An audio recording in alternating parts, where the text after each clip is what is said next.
الحمد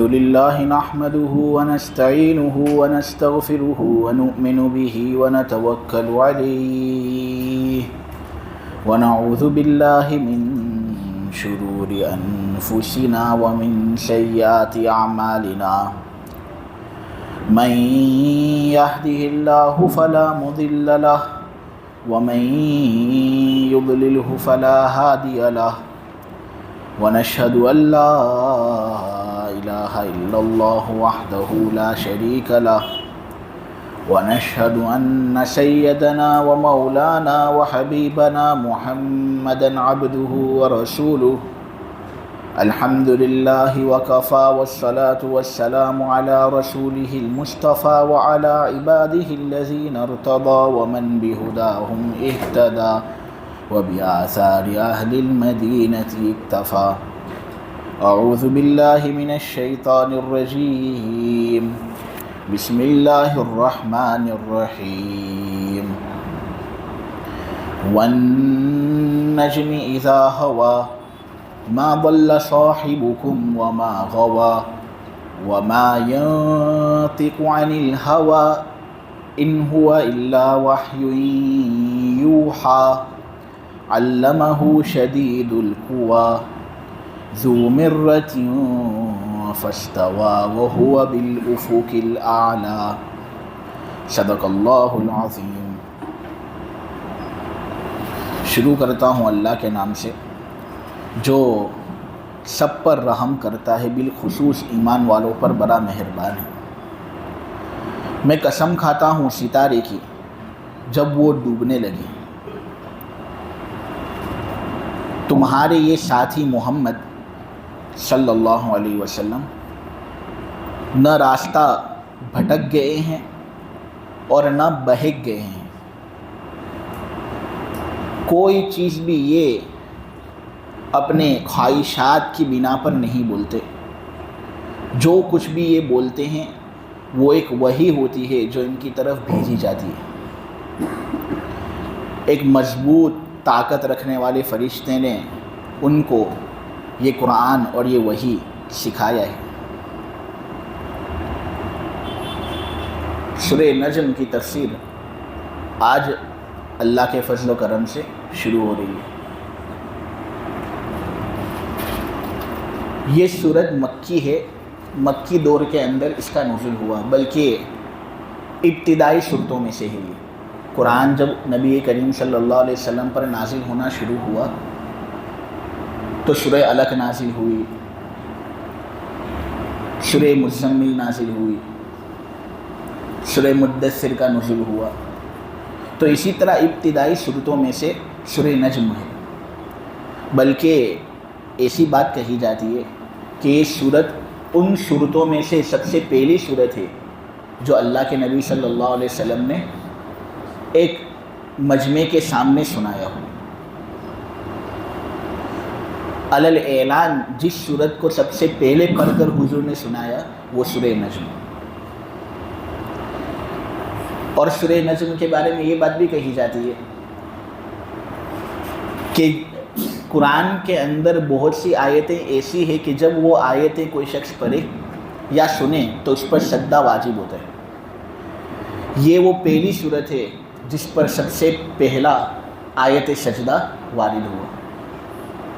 اس صورت کی جو آخری آیت ہے اس کے اندر سب سے پہلا آیت سجدہ ہے کہ پڑھنے والا اگر اس کو پڑھے تو اس پر بھی سجدہ واجب ہوتا ہے احناف کے یہاں، اور سننے والا سنے تو اس پر بھی سجدہ واجب ہوتا ہے۔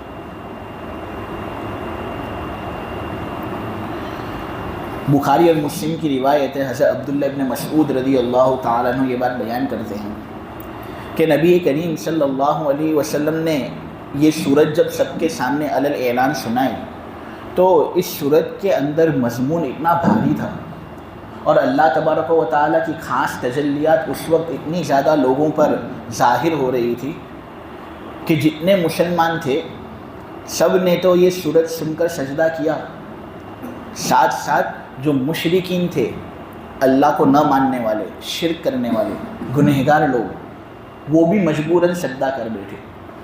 جب دیکھا کہ سب سجدہ کر رہے ہیں اور اس صورت کا مضمون ہی اتنا بھاری تھا، اللہ تبارک و تعالیٰ کی خاص تجلیات کا ظہور اتنا زیادہ ہو رہا تھا کہ وہ لوگ مجبور ہو گئے سجدہ کرنے پر، تو سب نے سجدہ کیا۔ ابن مسعود فرماتے ہیں مسلمانوں نے سجدہ کیا، مشرکین نے سجدہ کیا، فقط ایک برا شخص تھا امیہ ابن خلف، اس نے ریت لی اور ریت کو اپنی پیشانی پر لگا لیا اور اس نے سجدہ نہیں کیا اور کہا میرے لیے یہ کافی ہے۔ وہ دراصل متکبر تھا، غرور میں مبتلا شخص تھا، تو اس نے سجدہ کیا نہیں، مٹی لی اور اپنی پیشانی پر اس کو لگا لی۔ ابن مسعود کہتے ہیں کہ جتنے لوگوں نے اس وقت سجدہ کیا تھا نا، سب کو ایک نہ ایک دن ایمان کی دولت نصیب ہوئی، لیکن یہ امیہ ابن خلف جس نے سجدہ نہیں کیا، اتنی عالی شان صورت اس کے سامنے پڑی گئی، لیکن اس کے باوجود تواضع اس کے اندر آیا نہیں، تکبر ہی تکبر۔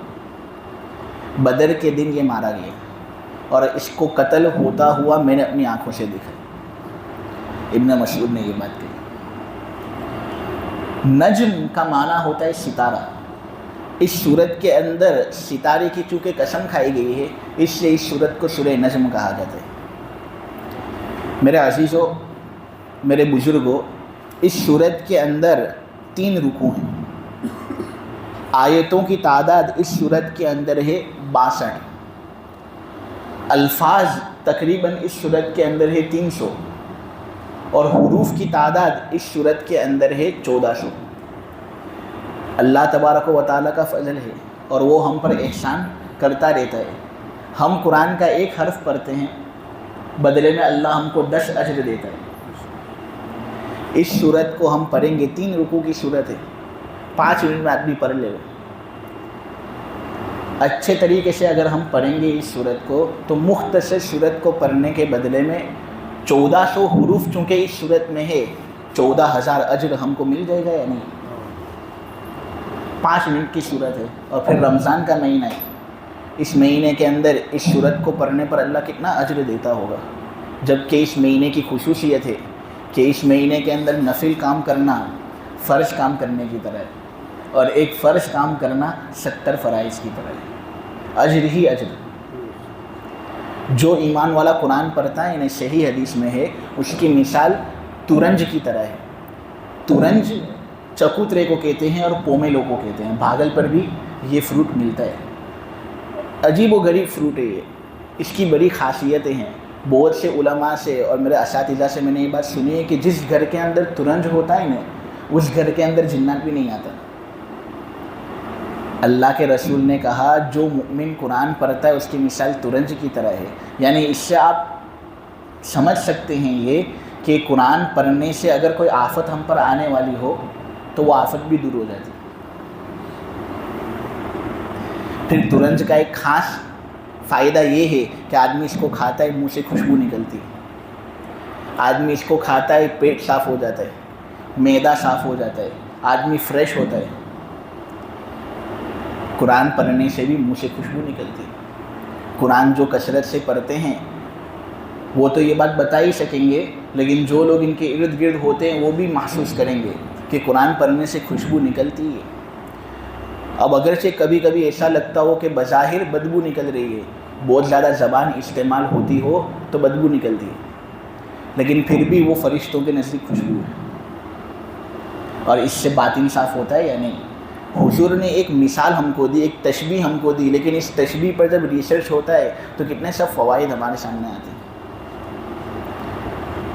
بعض اطباء سے میں نے یہ بات سنی ہے کہ تورنج، چکوترا اور پومیلو کھانے سے دماغ تیز ہوتا ہے، تو حضرت علی کا بھی قول منقول ہے احیاء میں کہ 3 چیزوں سے دماغ مضبوط ہوتا ہے، پھر وہ دماغ ہر جگہ کام کرتا ہے، دینی امور میں بھی دنیاوی امور میں بھی۔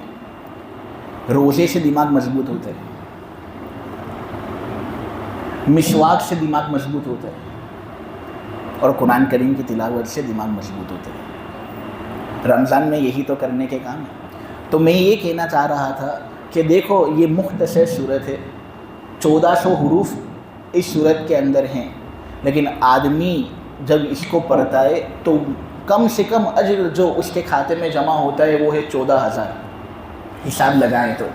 لیکن پھر رمضان کا بونس دیکھیں, آدمی کا اخلاص دیکھیں, کتنے اچھے طریقے سے اور کتنے اچھے لہجے سے پڑھتا ہے, اس کو دیکھیں. ریاکاری سے بچتا ہے, اس کو دیکھیں. اللہ کا استحضار جتنا دل میں ہو, اس کو دیکھیں. تو پھر یہ اجر کتنا ہوتا ہے یہ کوئی بتا ہی نہیں سکتا, یہ تو اللہ ہی کو معلوم.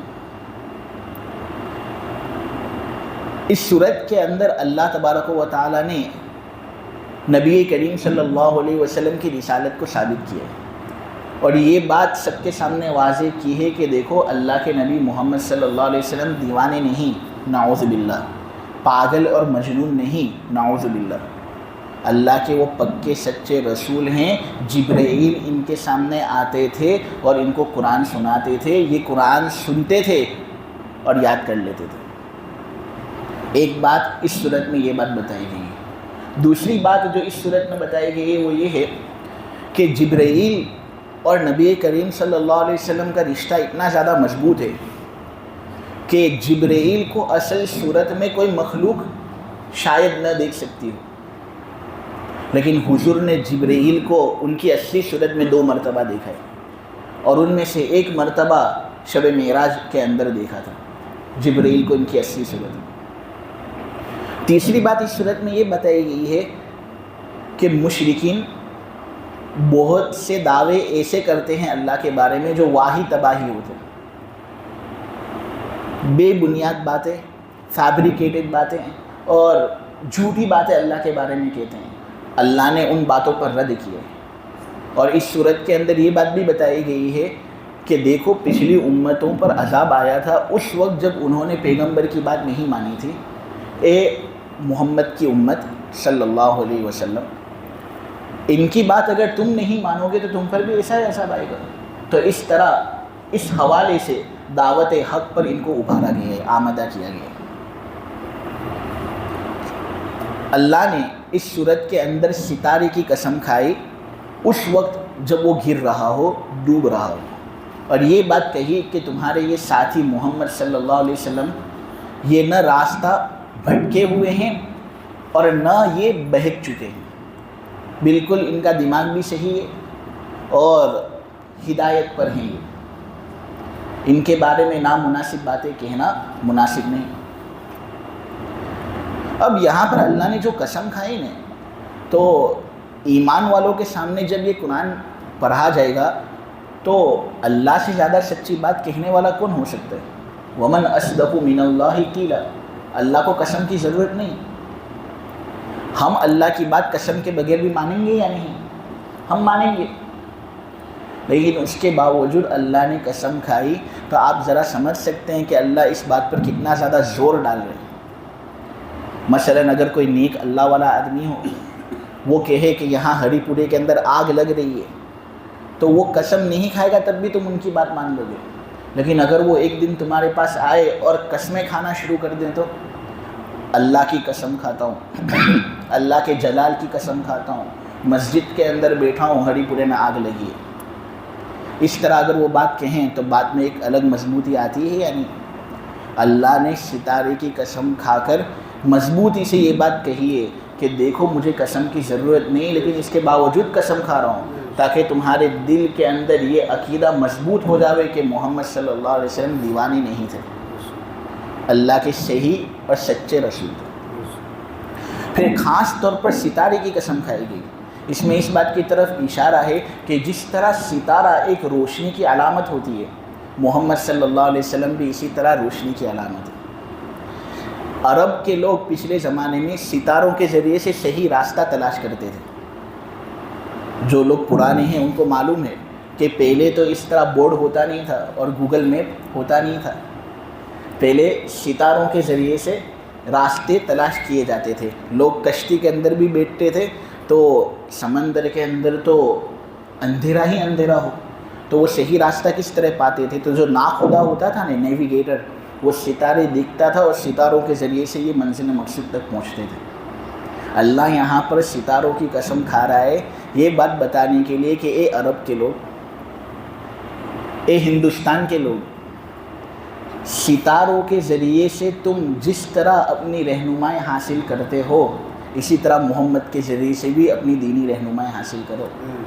ستاروں کی رہنمائی سے تم منزل مقصود تک پہنچ جاتے ہو، محمد صلی اللہ علیہ وسلم کی رہنمائی سے بھی تم منزل مقصود تک پہنچ جاؤ. اور پھر جب ستارہ ڈوبنے کے قریب ہو، جیسے سورج ایک ستارہ ہے، یہ ڈوبنے کے قریب ہوتا ہے تو اس کے اندر وضاحت زیادہ آتی ہے یا نہیں؟ یعنی ابھی آدمی سورج کو دیکھے گا، اس کی تمازت اور حرارت کی وجہ سے وہ دیکھ نہیں پائے گا برابر، لیکن جب وہ ڈوبنے کے قریب ہوتا ہے تو آدمی اس کو اچھی طریقے سے دیکھ پاتا ہے. اسی طرح ہر ستارے کا معاملہ ہے، جب وہ ڈوبنے کے قریب ہونے تو آدمی اس کو صاف طریقے سے دیکھ سکتا ہے. چاند اس کے 14-15 سٹیجز ہوتے ہیں، اس کے اندر جب آخری سٹیج ہوتا ہے تب یہ بالکل پلیٹ کی طرح 14ویں رات کا چاند آسمان پر ہم کو صاف شفاف نظر آتا ہے، لیکن پھر چند دن رہتا ہے اور وہ غائب ہو جاتا ہے. تو ستارہ جب ڈوبنے کے قریب ہوتا ہے نا تو اس طرح وہ اور واضح ہو جاتا ہے.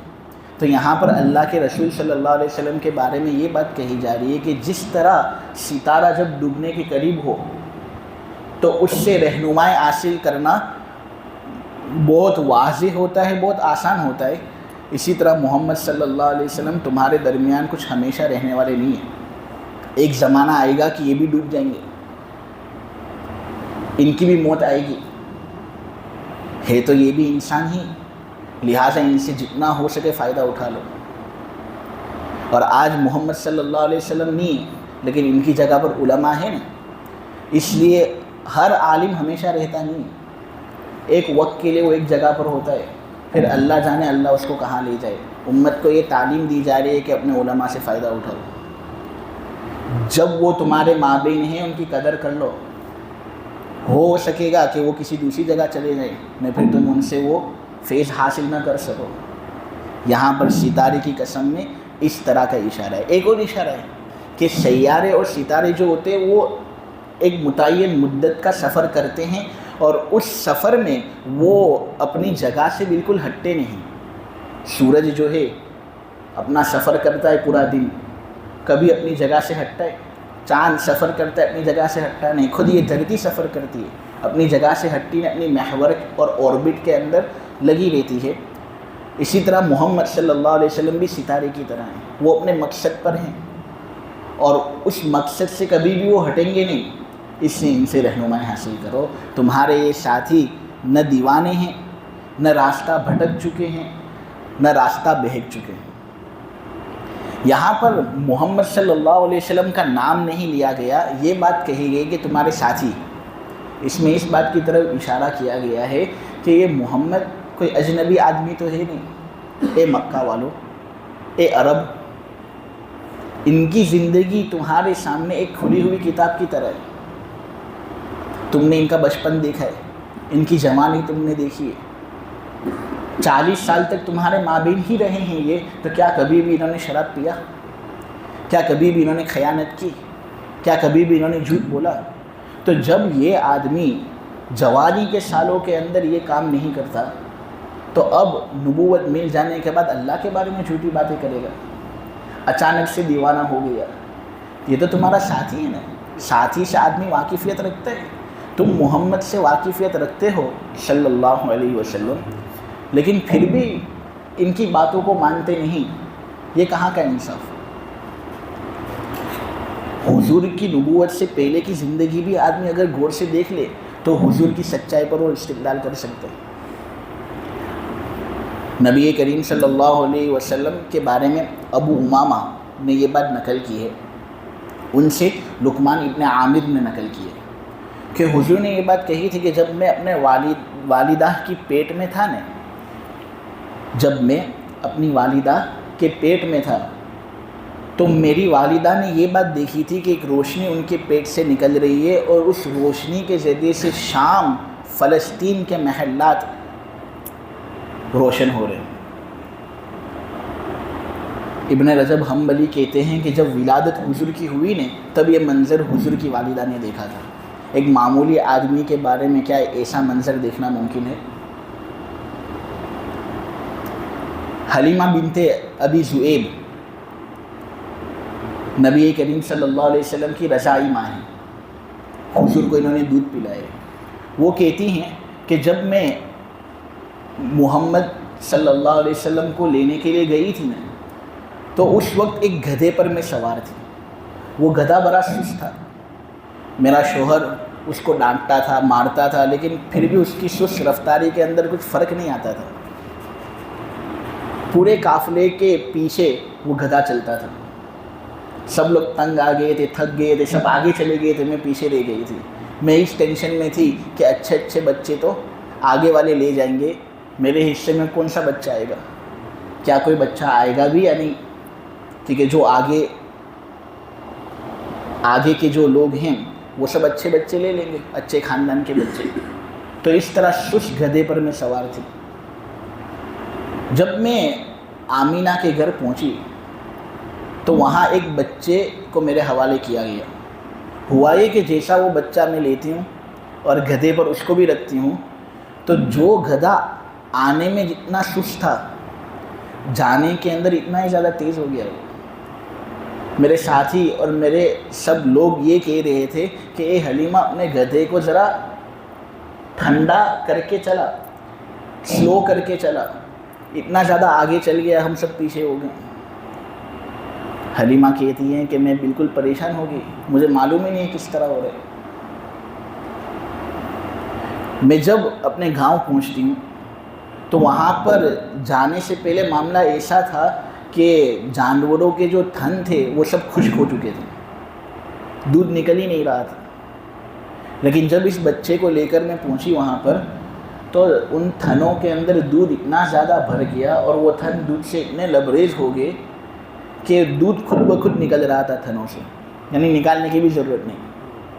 محلے کے جو لوگ تھے وہ اپنے بچوں کو کہتے تھے کہ تم بھی جانور وہیں چرایا کرو جہاں پر حلیمہ اپنے جانور چراتی ہے.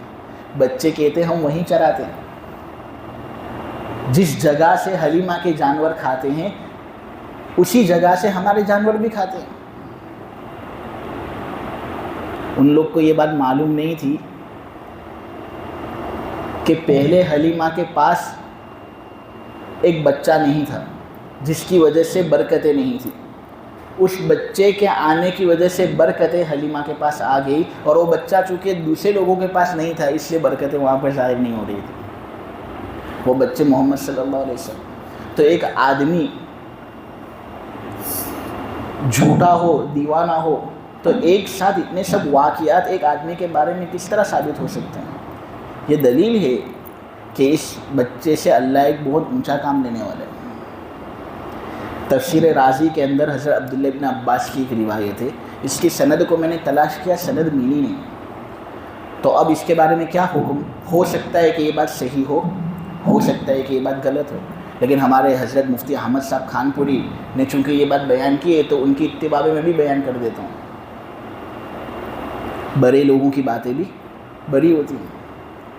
ابن عباس کہتے ہیں کہ ایک مرتبہ حضور کے ایک چچا نے ابو طالب سے پوچھا کہ تم کو محمد مصطفیٰ صلی اللہ علیہ وسلم سے بہت زیادہ محبت کیوں ہے؟ تو ابو طالب نے یہ بات کہی، اپنے بچوں سے بھی زیادہ محبت ہے مجھے اس سے، کیونکہ یہ بچہ کوئی عام اور معمولی بچہ نہیں. یہ جب کسی بستر پر سوتا ہے نا، میں جب اس کو اٹھاتا ہوں اس بستر سے تو اس بستر سے مشک کی خوشبو نکلتی ہے. وہ بچہ نیند میں ہوتا ہے لیکن پھر بھی ایک ایسا مؤثر کلام کرتا ہے کہ میں اگرچہ اس کو سمجھ نہیں پاتا لیکن وہ بہت مرتب ہوتا ہے. میرا دل ہل جاتا ہے کہ ایسا کلام کرتا ہے. ایک مرتبہ مجھے یہ وحشت محسوس ہوئی کہ شاید محمد گھر سے نکل گیا، تو میں بے چین ہو گیا. اندھیری رات، اس زمانے میں لائٹ وغیرہ تھی نہیں، تو میں گھر کو تلاش کرنے لگا کہ گیٹ سے آواز آتی کہ چچا جان میں اپنی جگہ پر ہی ہوں، آپ اطمینان سے سو جائیں. ہمارے گھر کے اندر کھانے سے پہلے بسم اللہ کہنے کا ماحول نہیں تھا اور کھانے کے بعد الحمدللہ کہنے کا ماحول نہیں تھا. اب پتہ نہیں اس بچے کی تربیت کون کر رہا ہے. یہ بچہ جب بھی کھانا کھاتا ہے تو شروع میں بسم اللہ کہتا ہے اور کھانے سے جب فارغ ہوتا ہے تو الحمدللہ کہتا ہے. ان سب چیزوں کی وجہ سے میرا دل اس بچے پر آ گیا اور میرا دل اس بچے کی طرف مائل ہوا۔ کہنے کا مقصد اور منشا ہے کہ یہ تو چند واقعات آپ کے سامنے میں نے بیان کیے۔ اتنے سب واقعات کیا ایک ایسے شخص کے بارے میں جمع ہو سکتے ہیں جو دیوانہ ہو یا جو راستہ بھٹکا ہوا ہو؟ نہیں، کوئی سوال ہی پیدا نہیں۔ یہ شیطان دراصل یہ خیالات ہمارے دلوں میں ڈالتا ہے۔ ان خیالات سے بچنا بہت ضروری ہے، کفر ہے۔ اللہ یہاں پر قسم کھا کر کہہ رہے ہیں کہ تمہارے یہ ساتھی تمہارے مابین رہے ہیں، یہ کبھی انہوں نے اپنی زندگی میں جھوٹ بولا نہیں، صادق اور امین۔ یہ نہ راستے سے بھٹک چکا ہے نئے راستے سے بہک گئے۔ پھر آگے یہ بات کہی جا رہی ہے کہ جو بھی بات یہ کہتے ہیں نا، یہ اللہ کی طرف سے ایک وحی ہوتی ہے۔ اللہ ان کے دل میں وہ بات ڈالتا ہے۔ کبھی بھی کوئی بات اپنی خواہش کی بنا پر نہیں کہتے۔ ایک مضبوط طاقتور فرشتے نے ان کو تعلیم دی ہے۔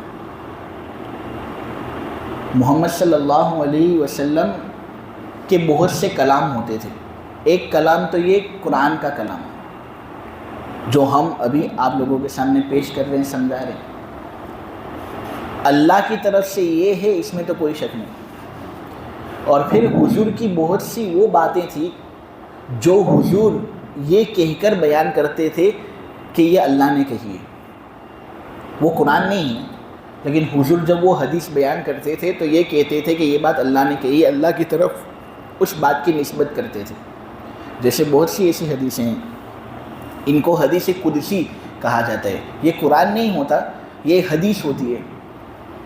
یعنی قرآن تو نماز میں پڑھا جاتا ہے، الحمدللہ رب العالمین والنجم اذا ہوا اذا وقعت الواقعہ۔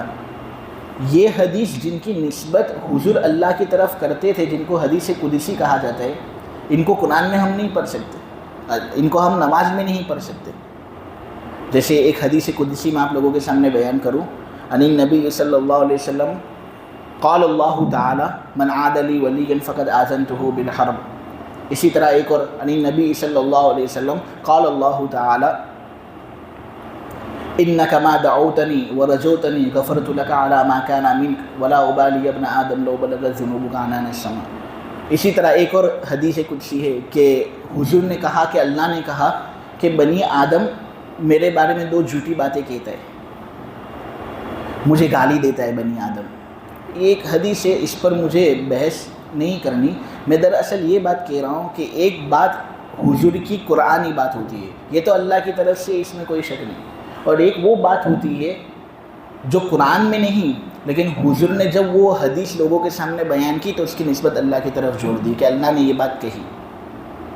اس کو حدیث قدسی کہتے ہیں۔ اس کا بھی اللہ کی جانب سے ہونے میں کوئی شک نہیں، کیونکہ جب حضور نے کہہ دیا اللہ کی جانب سے ہے یہ، تو پھر کوئی سوال نہیں۔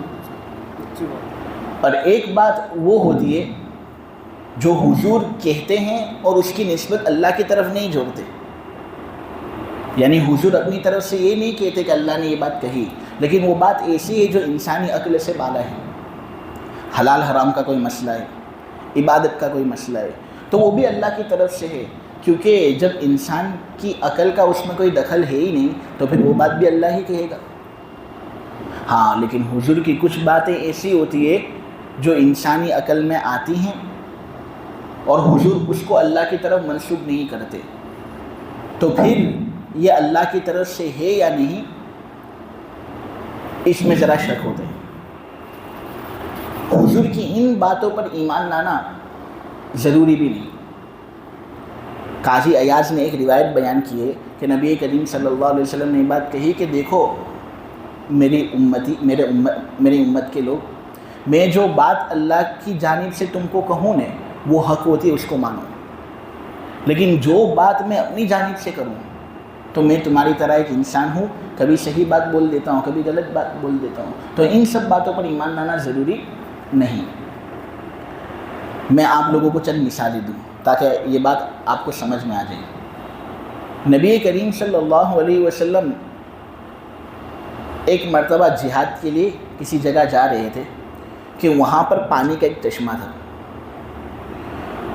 پانی کا جو قریبی حصہ تھا نا لشکر سے، حضور نے وہاں پر پڑاؤ ڈالا کہ سب مسلمان پانی پی سکیں، یعنی پانی کا چشمہ تھا، پانی کا جو قریبی حصہ ہے نا، حضور اپنے لشکر کے ساتھ وہاں پر مقیم ہوئے تاکہ سب پانی پی سکیں.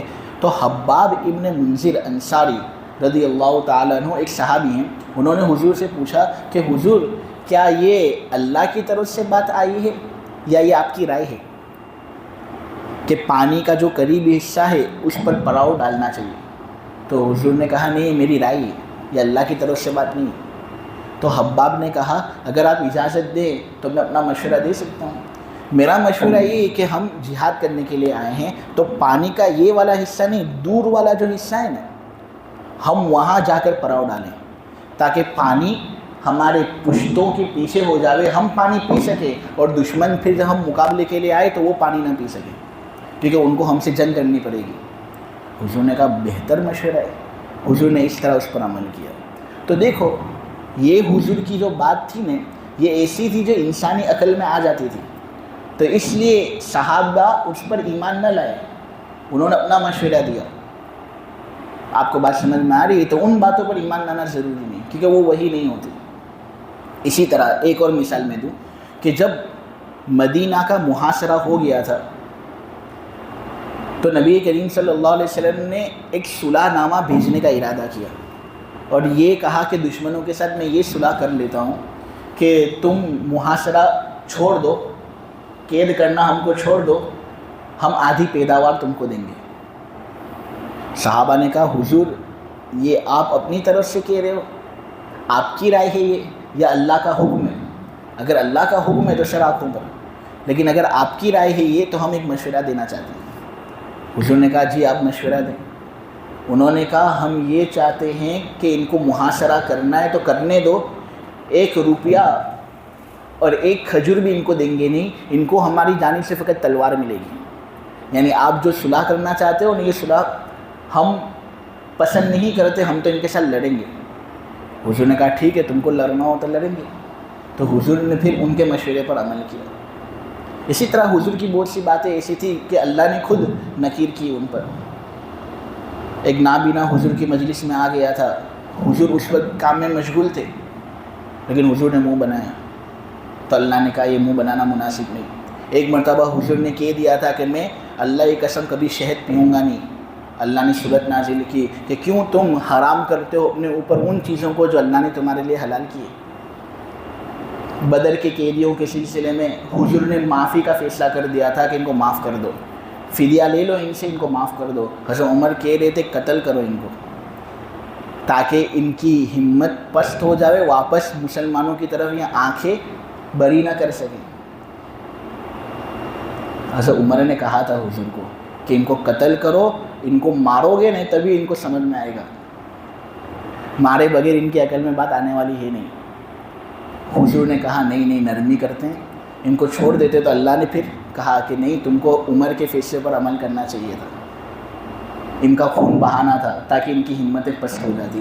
خیر حضور کی اکثر باتیں تو وہی ہوتی تھی لیکن بہت سی حضور کی باتیں ایسی ہوتی تھی جو حضور اپنے اجتہاد سے کرتے تھے تو ان کے اندر خطا کا امکان ہوتا تھا، وہ اس آیت میں داخل نہیں.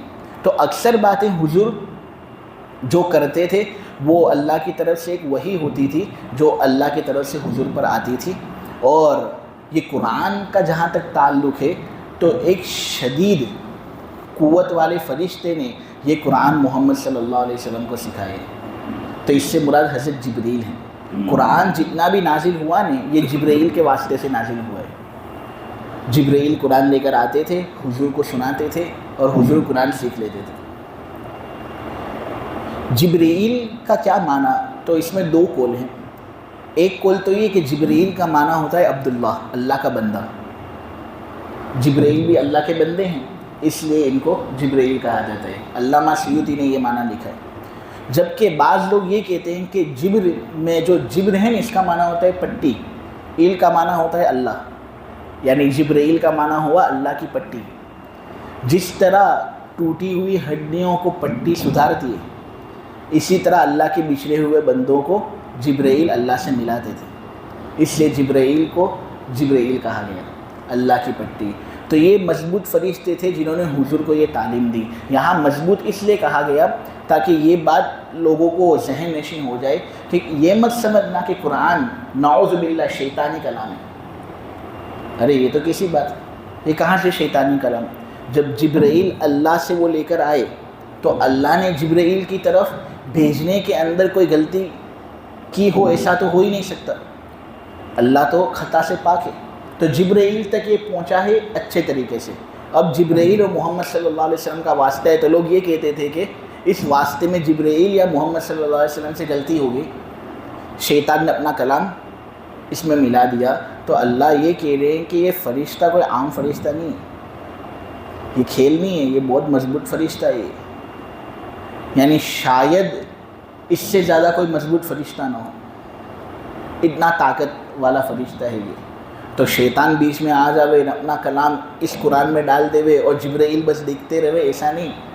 جبرائیل جہاں اور جس راستے سے گزرتے ہیں اس راستے سے شیطان بھی قریب نہیں آتا، اتنی طاقت ہے جبرائیل کے اندر۔ تو شیطان بیچ میں آ کر کوئی اپنا کلام داخل کر لے، ایسا نہیں ہو سکتا۔ تو یہ جبرائیل نے جو امانت داری سے پورا کلام قرآن محمد صلی اللہ علیہ وسلم کو دیا ہے، اس کے اندر بالکل بھی کوئی شک نہیں ہونا چاہیے۔ حفاظت سے، امن کے ساتھ امانت دار فرشتے نے یہ قرآن منتقل کیا ہے محمد صلی اللہ علیہ وسلم پر، اور حضور نے امانت داری سے یہ قرآن ہم کو سنایا، لہٰذا اس قرآن کے بارے میں ہم بالکل بھی شک نہ کریں اور اس پر ہم عمل کریں۔ اللہ تبارک و تعالیٰ کہنے کو قبول فرمائے، سننے کو قبول فرمائے، سب سے زیادہ عمل کی توفیق عطا فرمائے۔ سبحانک اللہم بحمدک وتبارک اسمک وتعالی جدک ولا الہ غیرک، یا ربی صلی وسلم دائما ابدا علی حبیبک خیر الخلق کلہم۔ اے اللہ ہمارے گناہوں کو معاف فرما، مولا ہماری خطاؤں سے درگزر فرما۔ اے اللہ ہم سے بڑے گناہ ہوتے ہیں، اے اللہ ہم بڑے پاپی اور مجرم ہیں، مولا ہم نے سال بھر گناہ کیے، اے اللہ ہمیں معاف فرما دے، ہمارے سیئات کو حسنات سے مبدل فرما دے، ہمارے دل کی جو تنگی ہے اس کو کشادگی عطا فرما دے، ہمارے دل کو منور فرما دے، ہماری توبہ کو قبول کر۔